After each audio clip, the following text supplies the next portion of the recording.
Welcome back.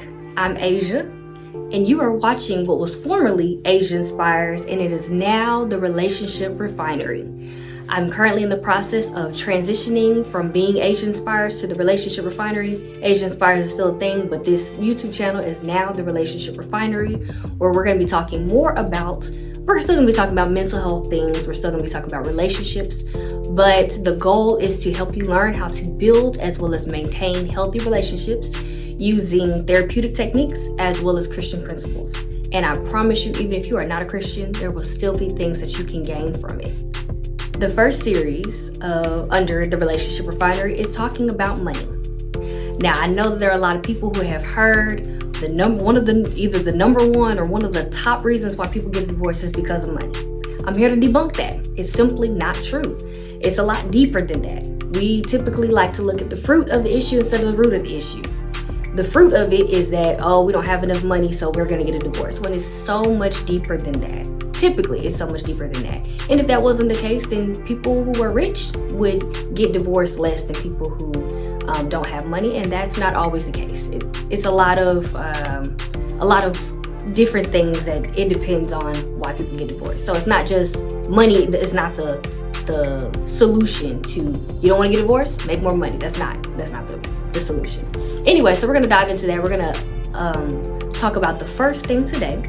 But of course, before we get started, I want to remind you to go ahead and subscribe to this channel if you are not a subscriber. And if you are, thank you so much for bearing with me. It's been a minute since I posted again. I'm hoping to get more consistent as we go. Life has been life, and as I'm sure you can probably relate. But anyway, thank you for subscribing. If you're not a subscriber, please subscribe. Make sure you send this to a friend, because I'm sure this is going to be something informational.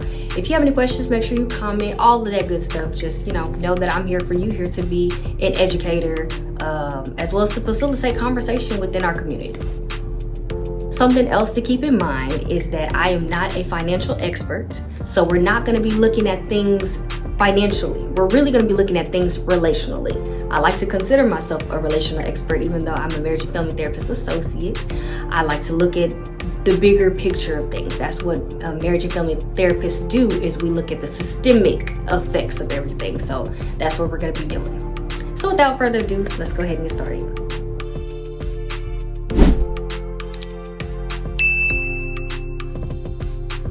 Jumping right into it, the first point that I want to make is that there can be a difference in spending and saving habits or just unmet expectations.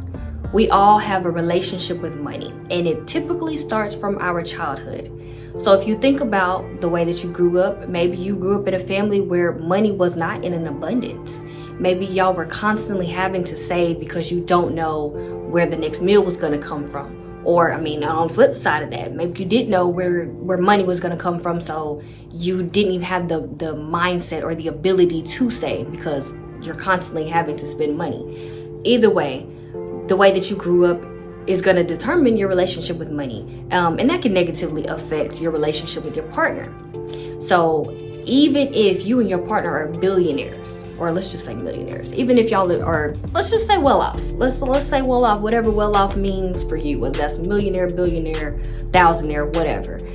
It can still negatively affect y'all's relationship if you have one person who still has the mentality of, I need to save every penny that I get, versus the other person who's like, well, we didn't save growing up. We spent every dime because we didn't have the idea, or we didn't have the understanding that we needed to save. And those are two extremes. You may be somewhere in the middle, where there may be in a season in time where your savings account was empty. And then there may be in a season where your savings account was plentiful, or a season when you were able to spend as much as you wanted.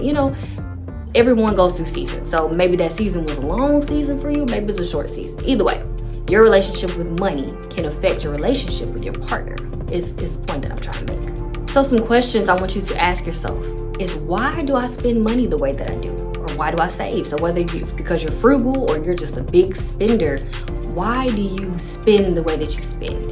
Is it because you really are a person that's trying to keep up with the Joneses? You're trying to keep up with the latest fashion, the latest aesthetics, the latest trends, the latest this, the latest that, and so that you can post it on social media so that it can look like you're happy and living this lavish life?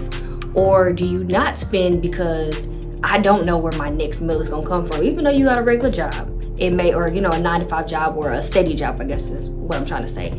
You may still feel like, well, I can't just spend my money like this because I don't know if I'm gonna lose this job. I don't know what's gonna happen, so I gotta hold on to this money. Really think about, why do I spend the way that I spend? What has happened in childhood that has affected the way that I view money? And think about the way that you grew up, that mentality of money. Was it plentiful? Was it not?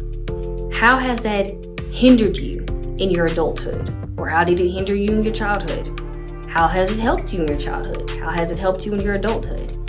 And does your current spending habits reflect your actual situation? So for example, if you grew up to where you didn't have enough money to save, because every time mom and daddy got paid, bills was due. We didn't have an extra $50 we could put in the savings account, extra $200 we could put in the savings account. It was, all right, bills are due today, or bills are due now. We need to go grocery shopping, we need to pay this, we need to pay that. We don't have money to put in a savings account.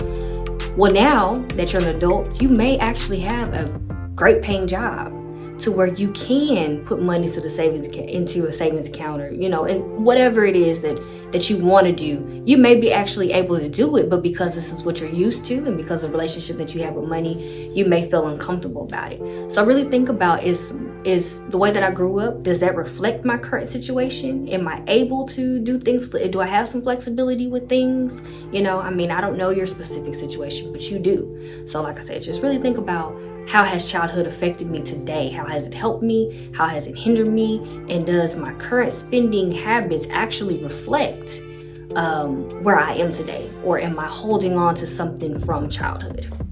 And then I want to encourage you to discuss it with your partner. And if you're single, this is something that you probably want to think about before you get into a relationship. Think about it from your perspective, and also think about, how would you hope that your partner spends and saves money?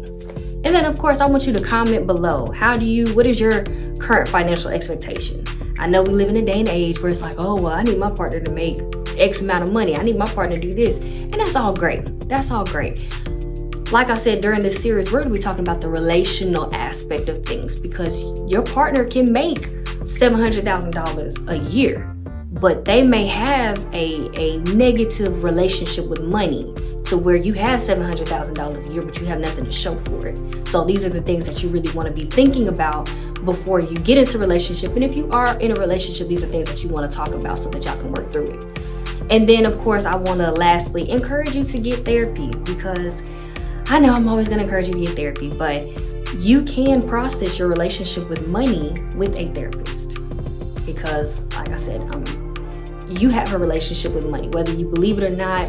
We all have some type of relationship with money, and it can be a healthy one or it can be an unhealthy one. That's all I have for today.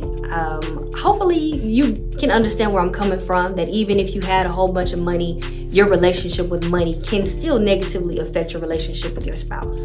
Stay tuned for part 2 next week. And of course, make sure that you subscribe, send this to a friend. We're just getting started. We're just dipping our toe in the water right now, as we are diving into looking at the root of the issue, not just the fruit being money, the root being your actual relationship with money. So until next time, enjoy the rest of your day.